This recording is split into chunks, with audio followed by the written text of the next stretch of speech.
ariko nagomba kukubwira hari ukugaruka kwawe, hari ukugarukira Kristo. Uyu munsi uwo mugarukira ibitekerezo bipfuye ukabyiyambura, ukagabiza Kristo akaguha ibitekerezo bizima. Imikorere ipfuye ukayivamo, niba warayivuyemo uno munsi usaba imbabazi ubivemo. Icyaha cica umubiri, icyaha kirasazisha, gisazisha kare. Iracahari, iracasezeranye, kandi ibyo yakubwiye iracabikomeje. Yigarukire uve muri ibyo byose, ubivemo. Data aragutabara, aracatabara, aracakiza, aracarengera. Numuvuga neza, numugwa neza, n'inteturuye ibitangaza yaremeye abamwizeye, nawe arabigukorera.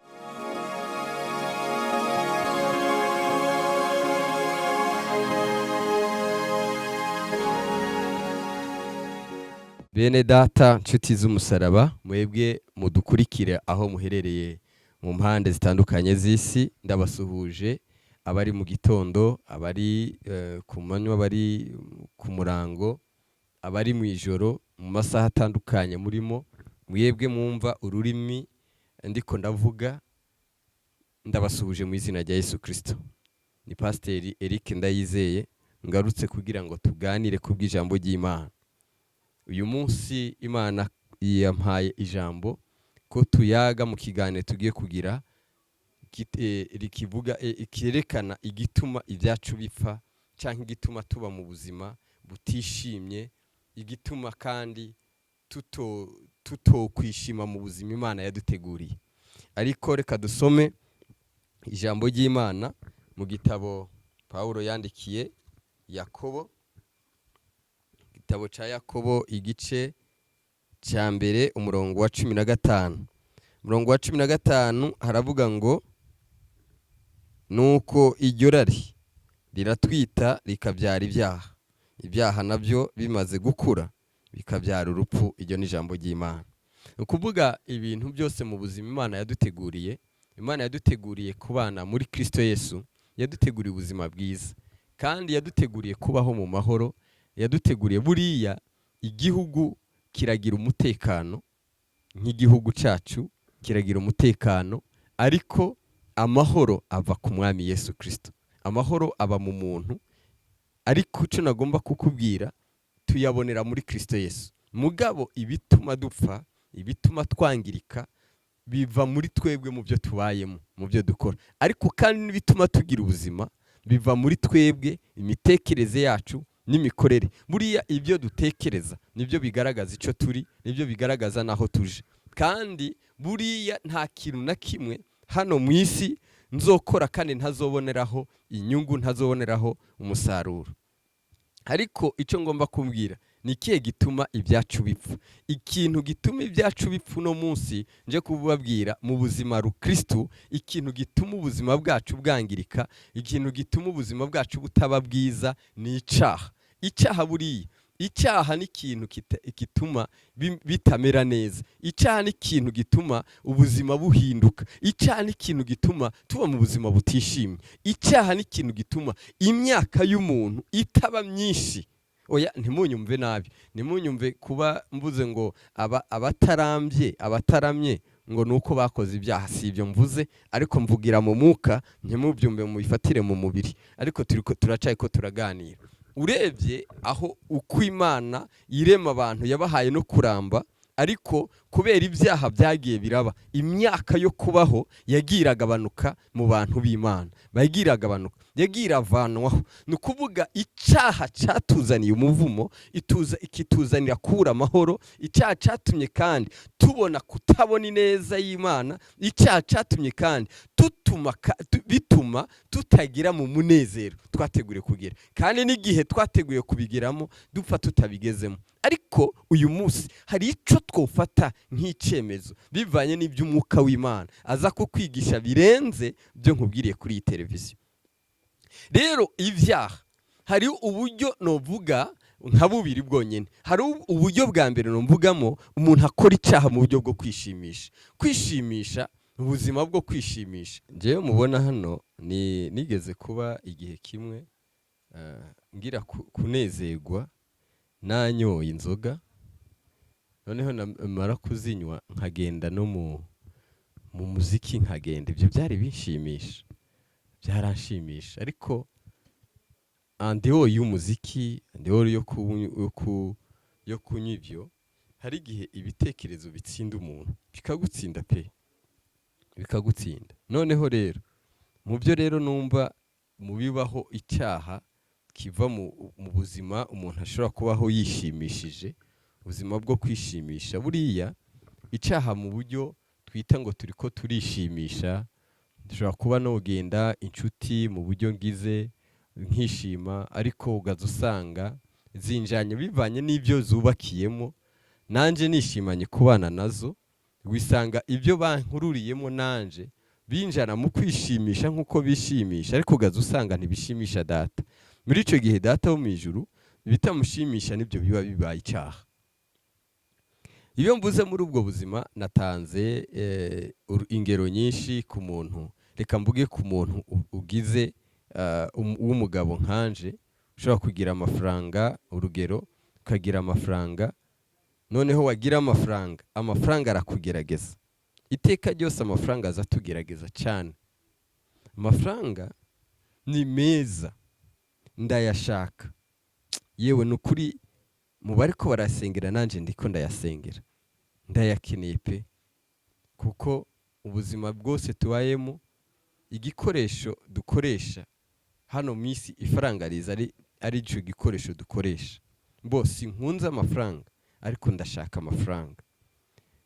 Iyo ubuzima bukunze amafaranga kuri icyo butuma biba nk'ikigirwamana, ariko iyo ubayeho ubuzima bukunda Imana, amafaranga agufasha gutunganya urugendo buhimbaza Imana.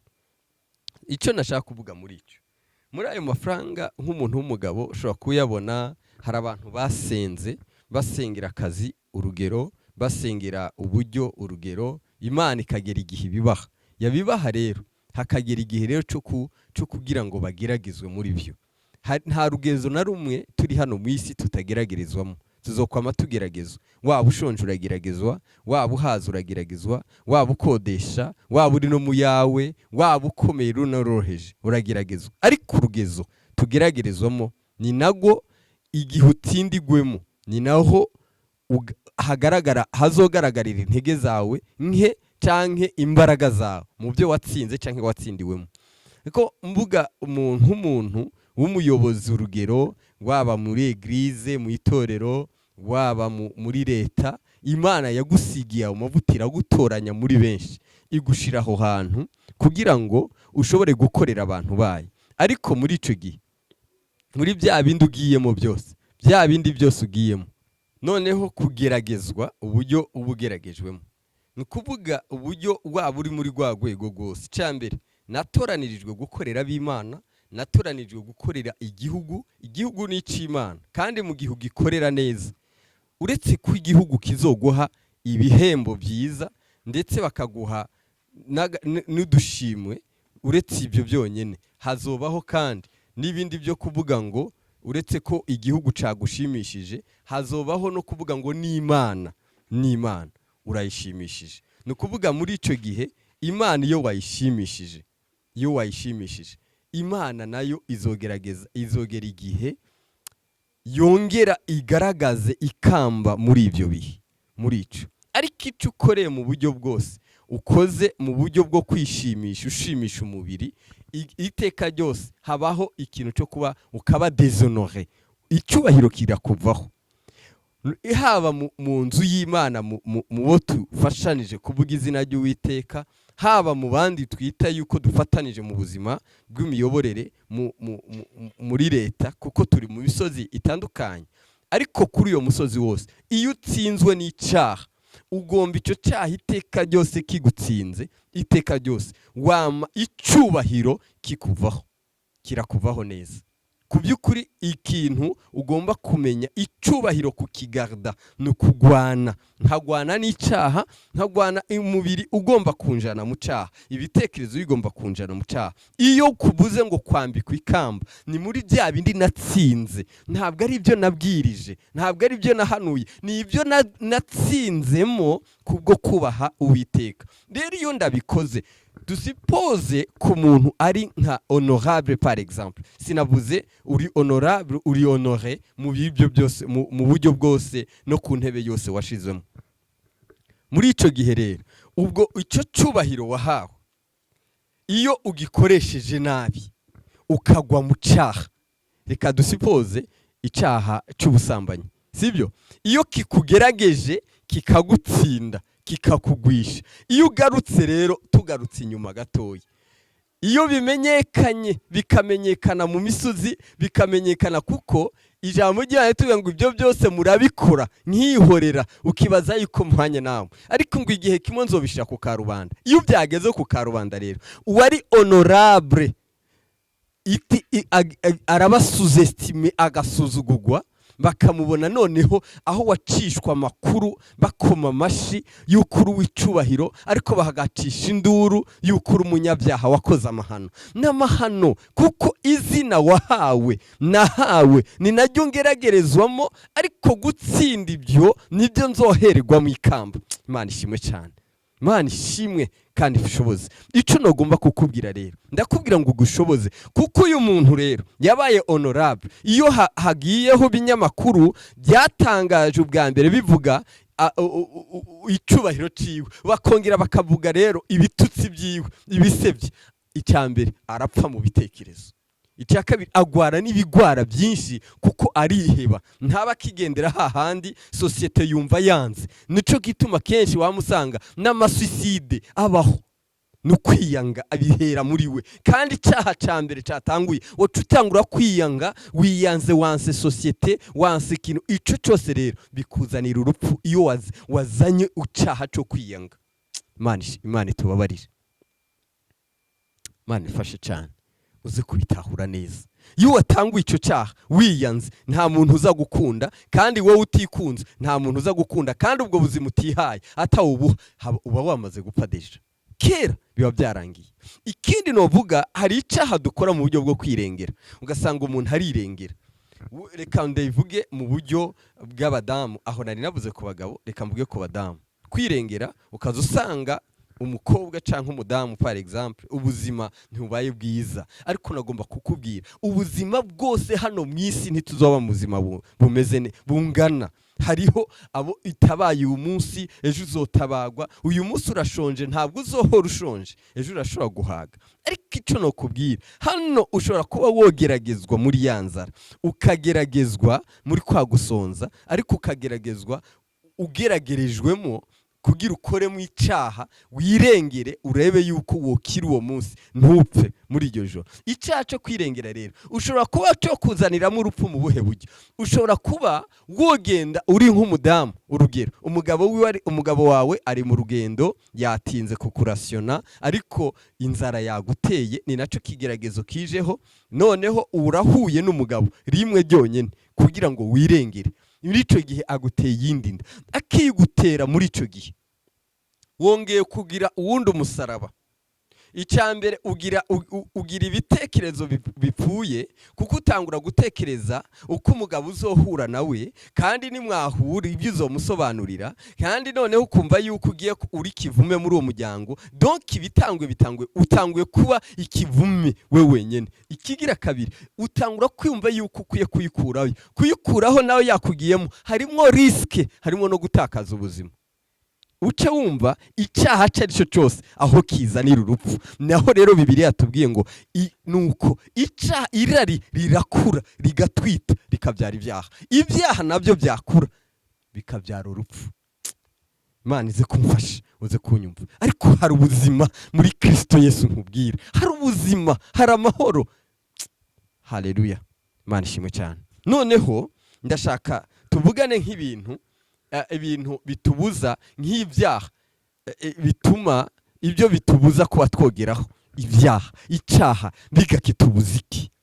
Gukora ibyaha uwo ubikora wishimisha, uwo bikora wirengera, kandi ukabikora kuko ufise amafaranga, wumva kwica, uwo kwica umuntu ukamwicisha kubera ufise amafaranga, ukumva yuko worenganya umuntu kufise amafaranga. Ariko ingero yose ugeregwamo niyo uzogererwa, ugerera abandi niyo uzogererwamo nawe. Ku by'ukuri niba bitagushikiye bizoza no muri bawe. Mwibuke Dawidi icyaha yakoze cyaragiye mu iyo nkota ikomeza kuba mu biwe, ariko nagomba kukubwira hari ukugaruka kwawe, hari ukugarukira Kristo. Uyu munsi uwo mugarukira ibitekerezo bipfuye ukabyiyambura ukagabiza Kristo akaguha ibitekerezo bizima. Imikorere ipfuye ukayivamo, niba warayivuyemo uno munsi usaba imbabazi ubivemo. Reka nkubwire intambwe ibyo bikwambura. Nakubwiye ko Imana araye amasezerano. Icyaha ikintu cya mbere kidutandukanya n'isezerano ry'Imana. Ni ukuvuga iyo wakoze amahano, dufate mu gihugu, iyo igihugu cyakwizeye urugero kigaguha akazi kikaguha, noneho ukifatanya n'abagwanya igihugu, sibyo mvuze, noneho ukifatanya n'abagwanya igihugu, muri ico gihe iyo icyakwizeye ukifatanya n'abagwanya igihugu, deja ugwanije leta yakwizeye. Ikiba gihari ni gereza, ni urupfu ruba rukusugereje. Ni ukuvuga rya sezerano woboneye muri ya leta wagizemo amarari yo kushakisha ibindi, birangira atabyugezemo. Isezerano ntajya ushobora kugeramo. Mwibuke muri Bibiliya haratwigisha muri Samuel wa mbere ni mu gice cya 12, hatwigisha igice cya 2, haratwigisha Eli nk'umutambyi uri kurareba ingoma y'ubutambyi yama iri mu nzu y'umutambyi bagasimburana, ariko ngo abana biwe bakoze ibyaha byangwa n'amaso y'Uwiteka. Ingoma iyo ubutambyi burava mu nzu ya Eli. Nibyo biravaho isezerano, riravaho icyaha gikuraho isezerano, rigukura ku ntebe neza, icyaha kigukura ku ntebe. Imana itubabarire kandi Imana idushoboze kabisa. Amen. Kindi buriya icyaha kuri ico c'isezerano, kugira ngere ku isezerano nukukigwanya, nukukirinda, nukugwana naco kugira ngaraho. Nukuvuga rero nkiri muri umubiri urangira, sinageze mu ijuru, urangira, ndifuza, ndatekereza, ariko ibyo byose rero Kristo aho ni hakwiye kugaragarira. Ni watsinda muri ibyo, nibwo butsinzi bwa Kristo. Kristo ari mu ijuru avuga ati wow, nabonye umwana akora kampimbara, avuga kampimbara, isengesho giwe gangezeho nk'umubavu humura neza, nk'ikintu kimoga neza mu maso yanje. Mana ishimwe cyane. Kigira kabiri, icyaha kitubuza, icyaha kirica, cica umubiri. Icyaha cica umubiri. Ushobora kuba ukora icyaha cyo kwikinisha urugero, ntabyuzi, bihera muri servo, ugapfa mu bitekerezo, servo yawe igapfa neza, servo igapfa. Kandi iyo servo yapfuye birangira wangiritse, ubaye nka debile. Sinzi ibintu Imana iri kirampa muri uyu mwanya, sinzi y'ukuri kurabyumva. Icyaha cica umubiri, icyaha kirasazisha, gisazisha kare. Iyo umukobwa yatanguye usambana ukiri umwana muto, ugira muri âge de 30 bakubona nk'uwa 50.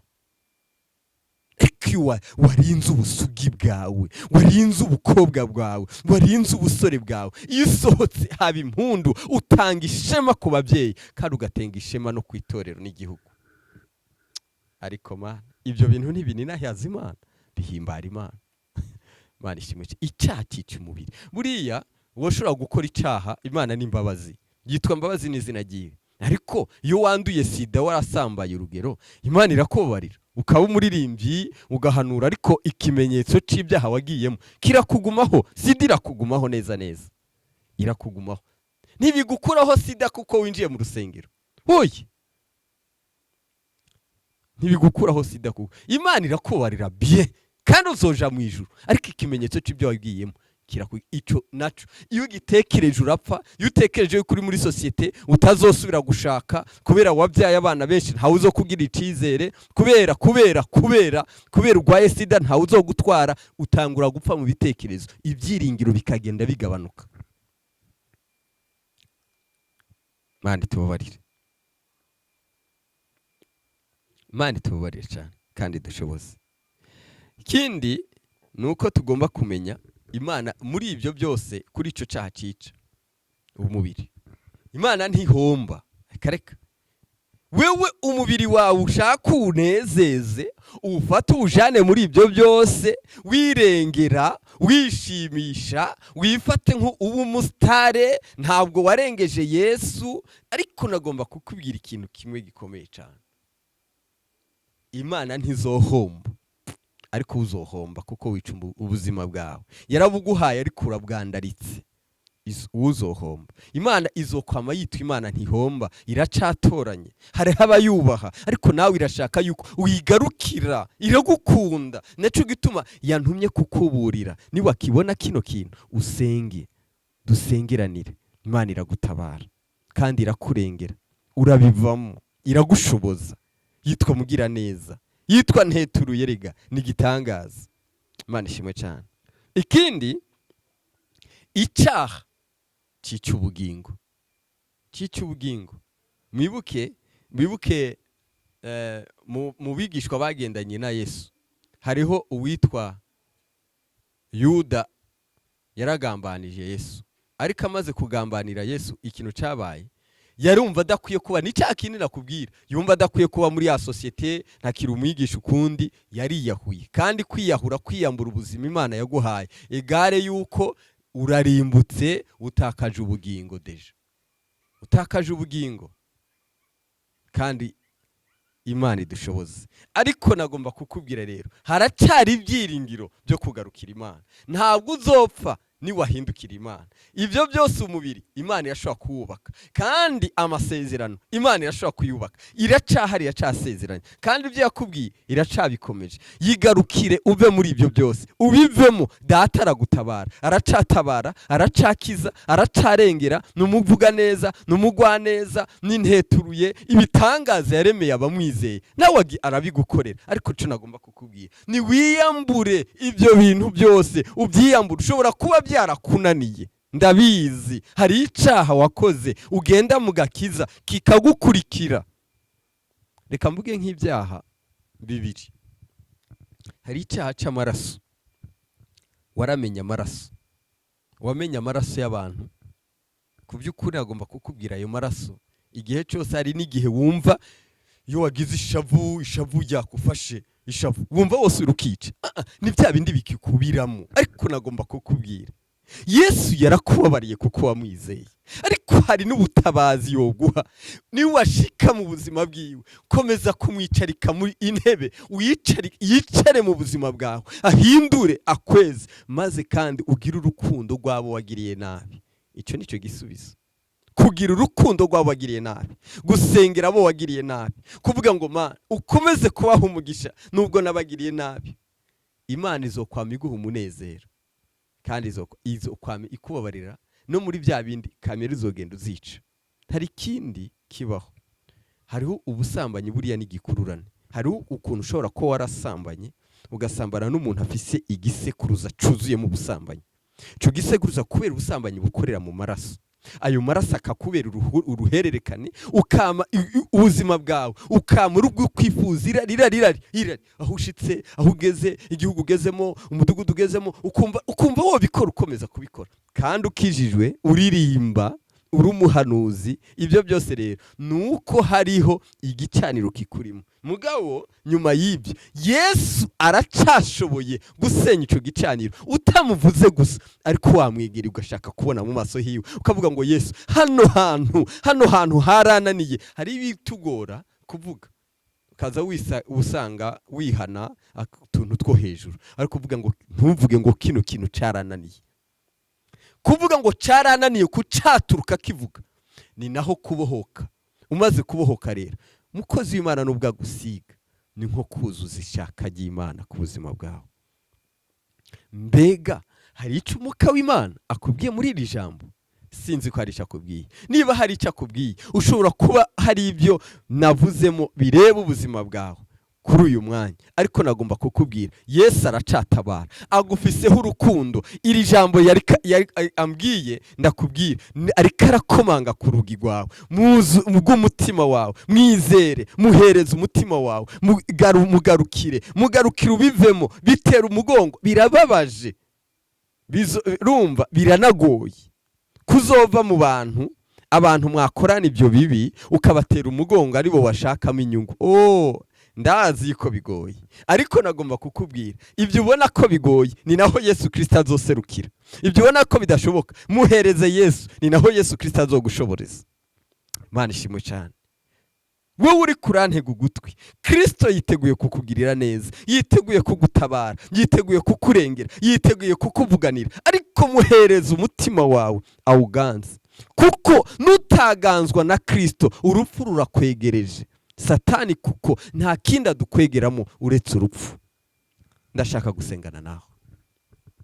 Wewe urushe uremerewe n'ibyo byose, uremerewe n'ubwo ibyo byaha byo kwikinisha, byo gusambana, byo gutekereza nabi, by'amashari, ibyo byose bikuremereye, Yesu bimwikoreze, arakugira umuntu muzima. Kandi icyaha gituma udasinzira, icyaha gituma utaryama ngo umere neza, icyaha gituma utagira vie ifise santé, icyaha. Ariko Yesu aratabara. Ndashaka gusengana nawe. Niwumva ugomba kwakira Yesu umwana umukiza, uze kumpamagara kuri iyo nimero ubona munsi, dusengane nawe. Niwumva hari n'isengesho ubona yuko rikugoye, uze kumbwira dusengane. Ndahari kugira data yuzuze ubushake bwiwe ku buzima bwawe. Reka dusenge Imana. Data wera uri mu ijuru, wera wa Isirayeli Imana, ndagushima ko ari wowe wantumye kugira ngo ukize ubwoko bwawe, ubaburire, ubahishurire iby'igihe, kugira ngo Mana abazomenya ihishurirwa ryawe bakarigenderamo baze bakire. Ntushaka barimbuka, kuko Satani ndetse ashaka yuko turimbuka, ariko uriho kugira ngo tugire ubuzima, tugira n'ubusagutse Mwami, tugira umunezero, tugira amahoro. Ndasengera abankurikiye bose, ndabasabiye gutsinda icyaha, gutsinda n'igica naco, gutsinda Mwami, kugira ngo tuze turagwe umunezero waduteguriye turi hano mu isi ndetse no mu gihugu cyo mu ijuru. Nongeye kuvuga ngo Mana, nkiri muri iri sengesho ndatuye mvuga ngo Mwami, kiza abagwaye Mwami, abari ku misego, tabara barusha mu izina rya Yesu. Sohoza amasezerano ko ariko barayasengera mu izina rya Yesu. Bohora imbohe ziri muri gereza zizira karengane mu izina rya Yesu Kristo, barenganye mu izina rya Yesu Kristo, barenganura. Maze Mwami, sabiye umugisha abantegera turiko turasengana, sabiye umugisha abaduteze amatwi, sabiye umugisha abo turiko turakorana umurimo wawe, sabiye umugisha mu mpande zose z'isi abo dufatanije muri uru rugendo Mwami. Bagirire neza, bambike imbaraga zinesha icyaha, ariko kandi ubahe kwama baguhamiriza mu byo bagezemo byose. Icyubahiro ukomeze kucihesha kuri bo n'ababo n'imiryango yabo naho bari hose, maze natwe iby'icubahiro turemere nk'Imana yacu, mu izina rya Yesu Kristo nabyo nizeye, amen. Ndabakunda cyane, Imana ikomeze kubagirira neza. Shalom shalom.